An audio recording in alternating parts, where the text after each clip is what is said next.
I-ANC Kotha amanxeba ilahlekelwe umasipala iLikwa nokhungethwe izinkinga zokugqoza kokuthunyelwa kwezidingongqangi kanye nezinxushunxushu zangaphakathi. Lo masipala manje uphethwe yiForum for Service Delivery. I-ANC iphinde yalahlekelwa umasipala waseMkhondo.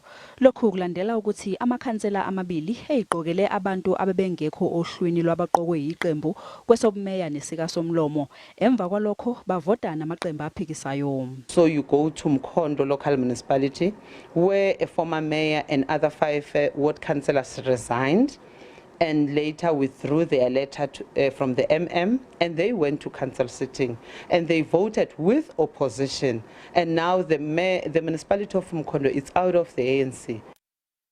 Nkomazi kepha ke uSomlomo kanye nemeya bebengekho ohlwini oluthunyelwe ileli qembu. Lithi bazothathelwa izinyathelo abephule umgomo wokusebenza kweqembu. We will be taking back the report to the ANC, PEC and to the NEC. Luckily the NEC is sitting soon and we shall resolve, and they shall be subjected to our own internal DC processes. Bathathu ongekho qembu elithole amavoti enele ukuthi lingabusa, i-ANC ikwazile ukuthola omasipala ababili, iSteve Tshwete neGavin Mbeki.